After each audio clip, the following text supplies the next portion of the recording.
데살로니가 후서 2장 8절, 9절, 10절 말씀 보겠습니다.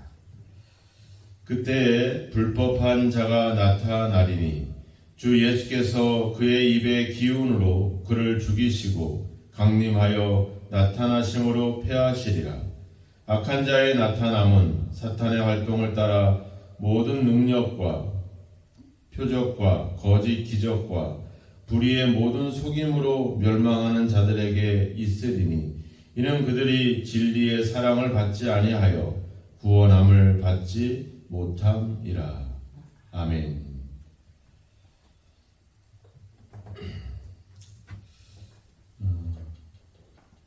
데살로니가 성도들에게 바울의 편지를 잘못 해석하거나 또 바울의 이름을 빙자해서 예수님이 이미 임하였다, 주의 날이 이미 이르렀다, 이런 거짓말들을 하게 됐고, 또 많은 성도들이 그런 말에 이렇게 미혹당하고 그들에게, 그래서 결국은 참 신기한 거는 예수님이 임했다라고 한다면, 예수님이 재림했다라고 한다면 더 예수님을 생각하고 또 믿음의 어떤 삶을 살 텐데, 사람들은 그것 때문에 오히려 진리와 말씀으로부터 떨어져 나간다라고 하는 겁니다. 종말이 될수록 사람들은 더 그 주님의 오심을 준비하고 깨어 있어야 될 텐데 더 잘못된 길로 가게 된다는 겁니다. 왜 그러냐면 결국은 우리를 미혹하고 우리를 넘어지게 하는 자들의 목적은 주님의 오심을 준비하고 그날을 예비하도록 만드는 것이 아니라 결국 그 말을 하는 사람들을 따르게 하도록 하고 있는 거죠. 그러니까 다 버리고 예수를 따르는 게 아니라 다 버리고 다 그 이야기를 하는, 그 예언을 하는, 주님이 재림에 대한 이야기를 하는 그 사람을 따르도록 만든다라고 하는 겁니다. 우리가 사도 바울의 편지의 내용들의 많은 공통점들을 보면 유대주의자들이라든지 율법주의자들이라든지 이런 종말론자들이라든지 이런 사람들의 어떤 주 목적은 결국은 그들이 하나님을, 예수님을 잘 따르도록 만드는 것이 아니라 결국 그 말을 주장하고 그 말을 하는 사람을 따르도록 만든다라고 하는 겁니다. 이게 우리가 가지는 한 문제라고 하는 거죠. 여러분들이 설교를 듣고 하나님 말씀을 들었을 때, 우리가 주님을 더 따르고 주님의 오심을 더 정신을 차려서 준비하고 또 우리에게 주어진 삶을 더 성실하게 또 말씀을 따라 순종하며 살아가야 되겠구나, 이렇게 가야 되는 거죠. 그 설교를 하고 그 이야기를 하는 그 목회자나 그 목사를 따라가는 그것은 문제입니다. 제가 늘 이야기했듯이 우리가 따라가고 우리가 소망해야 될 것은 우리의 머리이며 우리의 목자이신 예수님이라고 하는 겁니다.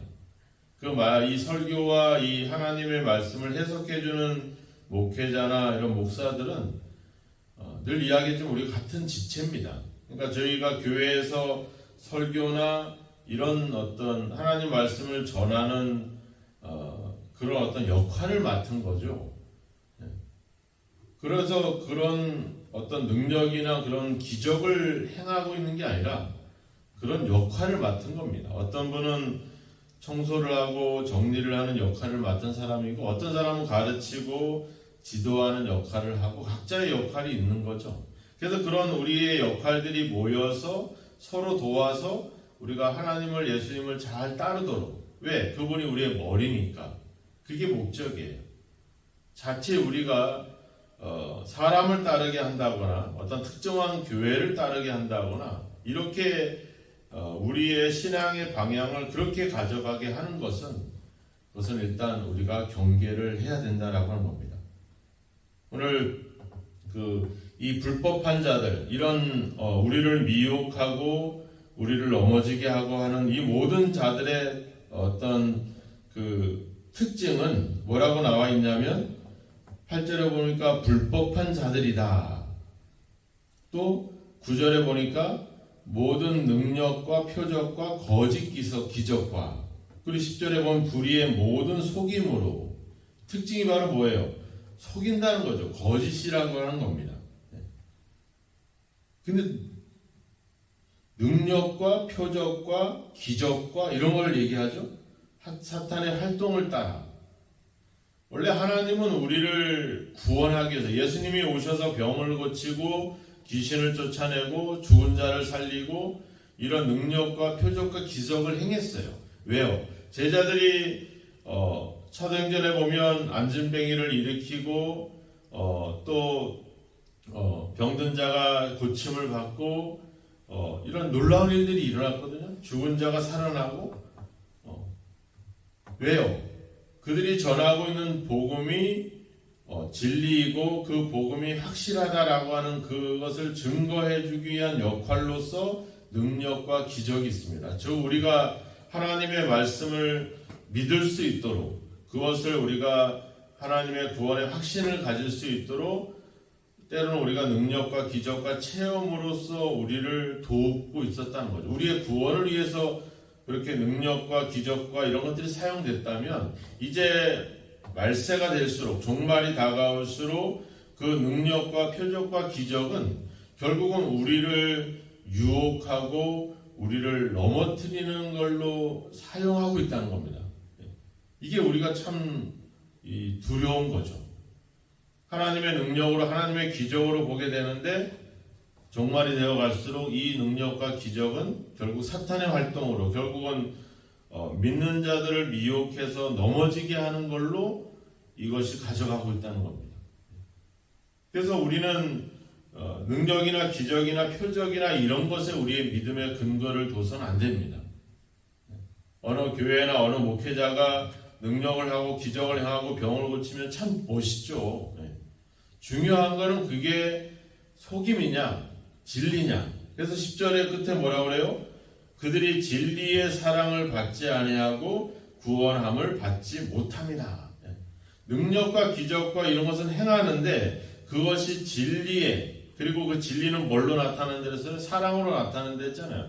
진리와 사랑으로 나타나지 않고 그것이 거짓과 아니면 어떤 그런 어떤 자신들의 이익이라든지 어떤 권세라든지 자기를 드러내려고 하는 그런 것으로 가는 것들은 다 속임이라고 하는 겁니다. 그래서 구분이 되죠. 거짓과 진리. 그리고 그것은 결국 능력과 기적과 표적이 아니라 사랑으로 나타난다는 거 하는 겁니다. 우리가 이단들 이런 어떤 사이비 교주들 이런 사람들 보면 결국 뭐예요? 하나님 말씀을 이용해서 사람들에게 두려움을 주죠.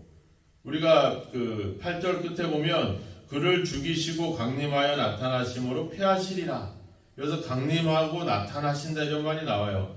강림한다는 말은 예수님의 재림을 얘기하는 헬라어로는 파루시아입니다. 파루시아. 근데 나타나심이라는 말은 에피파네아라는 말을 써요. 그러니까 예수님의 재림을 상징하는 중요한 단어가 이 두 가지입니다. 파루시아와 에피파네이아. 우리가 이제 그 휴거라는 말을 많이 들으셨을 거예요. 우리가 이제 예수님이 공중에 임하시면 우리 믿는 자들이 이제 이렇게 공중으로 올리심을 받는다. 데살로니가 전서 4장에 정확하게 나와 있어요. 근데 이 휴거라는 말은 중세 시대 때 이제 이 성경을 번역하면서 라틴어 성경에서 이제 번역한 용어로 나오는 말입니다. 휴거라는 말은. 그래서 예수님이 공중에 임하시면 이제 믿는 자들, 선택된 자들이 휴거를 받고, 그리고 남은 자들이 이 땅에서 7년 동안 환난을 당하고, 그리고 나서 이제 예수님이 최종적으로 나타나심, 에피파네이아가 지상, 하늘이 아니라 지상에서 이루어진다. 이게 이제 보통 종말론자, 그 세대주의자들이 하는 주장이죠. 그러니까 구분을 하죠. 예수님이 강림해서 휴거를 할 때 그래서 우리는 이 7년의 대환란을 당하지 않으려면 예수님이 처음에 강림하실 때, 하늘에서 임하실 때, 공중에 임하실 때 우리가 휴거를 받아야 된다. 그러니까 뭐 신천지나 이단들이 하는 얘기는 그 14만 4천 명의 인원이 채워지면 예수님이 임해서 그 사람들을 데려가겠다는 거야. 남은 사람들, 믿는 사람 중에 남은 사람들은 7년 동안 엄청난 환란을 당한다는 거죠. 그러니까 그 선택된 자들 속에 우리가 들어와야 돼. 믿어야 돼. 이래서 사람들을 유혹을 하는 거죠. 니들 교회, 니들 목사들은 잘못 가르치고 있으니까 여기 와서 환란 전에 구원을 받으라, 이런 얘기를 하는 거죠. 근데 예수님은 마태복음에서는 누가 보면 정확하게 얘기했어요. 주님의 임하심은 노아의 때와 같을 것이다. 그래서 마태복음에서는 그때 예수의 강림하심은 노아의 때와 같을 것이다. 누가복음에서는 예수님의 강림 나타나심은 노아의 때와 같을 것이다. 같은 말을 쓰고 있어요. 그러니까 이제 같은 말을 같은 동의어인 거죠. 이 강림한다, 나타난다. 근데 같이 쓰고 있잖아요. 여기서는, 그죠? 강림하여 나타나신다. 이 말은 뭐예요? 확실하게 임하신다는 거죠. 네. 이 말은 시기를 두고, 어떤 환란의 시기를 두고 임한다는 게 아니라 그냥 같이 임한다는 겁니다. 우리가 예수님이 승천하고 나서 우리가 사도행전을 보면 알다시피, 또 히브리서 11장 믿음장을 보면 알다시피 이미 믿는 사람들이 얼마나 환란과 고통을 당합니까? 이미 예수님이 장림하기 전에 우리에겐 그런 어떤 환란이 임하게 되는 거죠. 사도 바울이 지금까지 하는 이야기가 바로 그런 얘기 아닙니까? 환란을, 그래서 1장에서도 너희가 환란을 받게 하는 자는 환란으로 갚으실 것이지 뭐고, 환란을 받는 너희에게는 하나님이 안식으로서 너희들에게 갚아줄 거다. 앞에 1장 6절과 7절에서 이미 다 이야기됐잖아요. 그러니까 우리가 주님이 오실 때까지 우리가 그런 환란을 당하게 될 텐데, 주님이 오시면 이제 그런 불법을 행했던 자들, 능력과 기적과 표적을 행했던 자들은 다 어떤 환란으로 그들을 하나님이 갚아줄 것이고, 우리에게는 안식을 주실 것이다. 이것이 사도 바울의 이야기죠. 그러니까 주님이 오시기 전에는 반드시 이런 불법한 자들이 생겨난다는 거죠. 배교에서 예수님을 대적하는 자들이 이제는 지금은 몰래 활동하지만 예수님의 재림이 임박할 때, 그때는 이미 그들이 대놓고 기적을 행하면서 우리를 믿는 자들을 미혹하는 일들이 일어나게 된다라고 하는 겁니다. 그러니까 그런 때가 오더라도 너희들은 미혹되지 말아라. 그런 일에 너희들이 속임을 당하지 말아라. 네. 그리고 결국 속임받는 자들은 누구예요? 우리인 거죠. 네. 여기서 10절에 얘기하자면 불의의 모든 속임으로 멸망하는 자들에게 있을 것이다. 누가 멸망을 해요? 우리가 멸망을 해요. 우리가 속임을 당하니까. 우리를 속이는 자들은 하나님이 징계를 하지만 결국 같이 멸망하는 것은 우리 자신이죠. 그러니까 우리가 그런데 미혹당하고 그런 자들에게 이리저리 흔들릴 것이 아니라, 그렇게 되는 이유는 뭐랬어요? 10절에 보니까 그들이 진리의 사랑을 받지 아니하여 구원함을 받지 못합니다. 진리의 말씀을 따라 행하지 아니하고 그런 속이는 자들의 이야기에 휩싸여서 그렇게 살아가는 자들, 그런 자들에게 그런 자들이 결국 같이 멸망을 당한다, 이렇게 얘기하고 있는 거죠. 그러니까 우리가 해야 될 일은 뭐겠습니까? 그런 이야기에, 그런 어떤 주장들에 우리가 휩싸일 것이 아니라 하나님의 말씀을 가지고, 그 말씀을 가지고 여기서 나온 진리의 사랑을 받지 아니했다. 말 그 반대로 우리가 진리의 사랑으로 우리가 살아가면 되는 것이죠. 우리가 하나님 말씀에 붙들림을 받고 그 말씀을 따라 사랑하며 살아가면 주님이 언제 오시든지 그때 이런 어떤 우리를 여러 가지로 미혹하는 일들이 있다 할지라도 우리가 흔들릴 이유가 없죠. 우리는 하나님의 진리의 말씀 위에서 딱 서 있다고 한다면. 그래서 얘기잖아요. 하나님의 말씀을 듣고 행하는 사람은 반석 위에 집을 지은 사람과 같으니 비가 나고 창수가 나도 그것이 무너지지 않을 것이다. 이런 이야기들 우리가 다시 한번 기억하고, 내가 이런 속이는 이야기, 우리를 넘어지게 하는 이야기, 이런 어떤 이런 아주 막 재미있는 이야기, 능력과 표적, 이런 기적, 이런 것들을 향해서 내가 그런데 믿음의 근거를 두고 있는지, 하나님의 말씀에 근거를 두고 내가 살아가고 있는지, 이런 점들을 한번 우리가 주의 깊게 생각을 해야 됩니다. 사도 바울의 편지를 보내면서 이야기를 하는 거죠. 사도 바울의 이런 편지가 왜 중요합니까? 이것이 하나의 기준이 되는 거죠. 하나님 말씀이. 이게 기준이 없이 사람들의 이야기에 흔들리면 결국 멸망하는 것은 우리 자신이거든요. 우리 스스로 멸망의 길로 그들의 미혹에, 그들의 이야기에, 우리가 사람의 이야기에 휩쓸릴 이유는 없습니다. 오늘 우리가 하나님 말씀 위에 믿음의 근거를 두고 그 말씀을 따라 오늘도 사랑하며 살아가는 삶이 주님의 오심을 준비하는 삶일 것이고, 그때 하나님은 우리를 안식으로 또 평안으로 은혜로 우리를 구원하실 것입니다. 그 하나님의 말씀과 이 약속을 믿고 그 말씀 위에 믿음을 두고 끊임없이 말씀을 따라 사랑하면서 순종하면서 주님을 준비할 수 있는 그런 저와 여러분이 되기를 주님의 이름으로 축원합니다. 기도하겠습니다.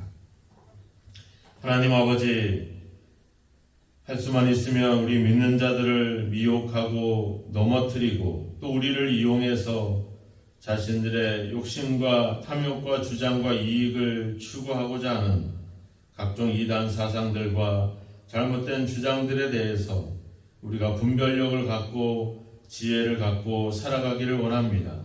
주님의 오심과 그때 일어날 일들에 우리가 집중하지 않게 하시고 우리에게 말씀하시는 그 말씀과 말씀을 통해서 우리에게 주시는 그 약속에 아버지 주여 소망을 두고 오늘도 그 말씀을 따라 순종하며 살아가는 저희들이 되게 하여 주옵소서. 수많은 사람들의 이야기와 또 그들이 행하는 능력이나 기적이나 표적이나 그런 것에 우리가 흔들리고 아버지 주여 휩싸이고 동요되지 않게 하시고 항상 변함없이 한결같이 아버지 주여 진리 가운데 우리에게 허락하신 하나님의 말씀을 붙잡고 살아갈 수 있는 저희들이 되게 하여 주옵소서. 날마다 우리의 모습과 아버지 또 사람들의 이야기를 우리가 아버지 흔들리지 않고 하나님 말씀에 비추어서 옳고 그름을 잘 분별하게 하셔서 거짓에 속아 남지 않게 하시고 항상 진리 가운데 사랑하며 살아가는 삶이 되도록 저희들을 붙잡아 주시고 함께 하옵소서. 주님의 오심을 아버지 준비하면서 아버지 우리를 더욱 미혹하는 수많은 아버지 거짓과 아버지 주여 그런 아버지 미혹 속에 우리가 휩싸이지 않게 하소서. 오늘도 진리의 말씀 위에 우리의 믿음을 세워서 흔들림 없이 주님의 오심을 기쁨으로 준비할 수 있도록 우리의 삶을 붙잡아 주시고 함께 하시고 우리가 아버지 가는 이 길이 아버지 주여 결코 잘못된 길이 아닌 진리의 길임을 확신하고 주님을 아버지 소망할 수 있는 저희들이 되게 하여 주옵소서. 이 새벽에도 기도합니다. 기도하면서 오늘 하루를 시작합니다. 우리의 삶을 붙잡아 주셔서 오늘도 하나님 말씀에서 벗어나지 않고 그 말씀을 붙잡고 살아갈 수 있도록 성령께서 우리를 도우시고 동행하여 주옵소서. 예수님의 이름으로 기도하옵나이다. 아멘.